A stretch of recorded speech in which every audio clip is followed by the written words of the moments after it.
Hi, everyone. I've had a number of questions from teachers wanting to create learning materials for their students. How I go about creating these YouTube videos that have the tutorials in them or displaying information. They're actually fairly straightforward to create, and there's actually two ways to go about doing this.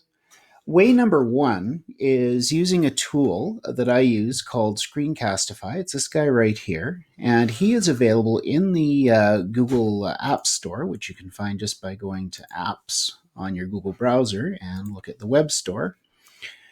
To add it, you just simply have to type Screencastify,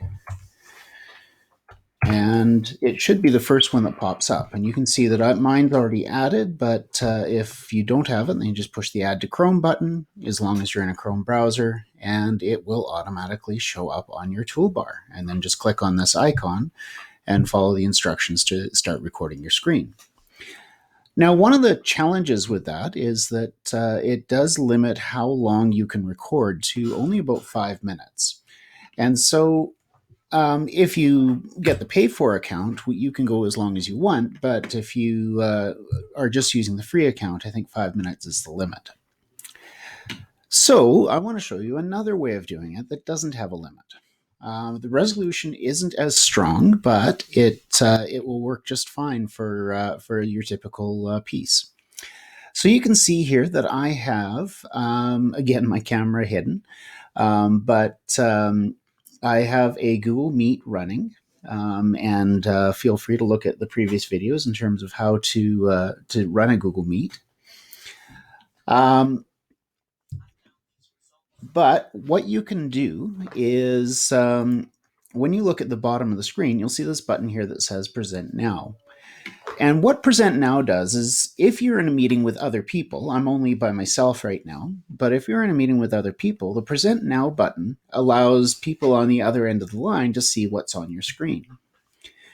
Now, I'm actually going to run that, and you can see I've got another window open in the background, and I'm going to present now a window.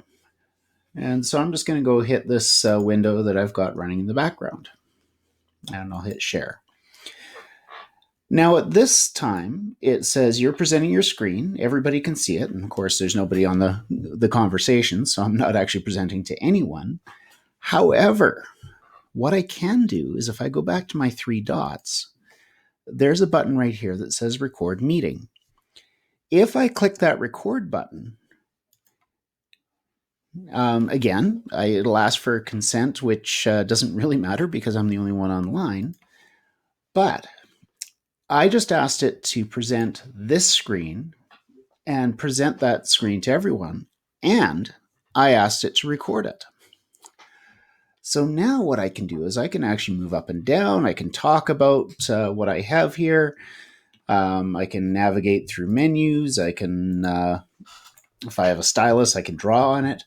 And when I'm done, I simply have to go back to my Hangout, which is still recording, but it's recording my presentation, and press stop recording. And it gives you one more chance to stop, which I will do. And then I can stop presenting as well. Now, what's great is just like any Google Meet, that will in about 10 minutes save a copy of this to my drive. And from that point, I can actually save it to YouTube. I can just give the link out. What the students will see is they will see me manipulating this screen, but they'll also see what's on my camera right beside it, so that there's a human being involved as well. The great part of that is your meeting can go as long as you want, and there's absolutely no work in doing anything with the video. It just shows up on the other end. Anyway, I hope that helps, and happy meeting.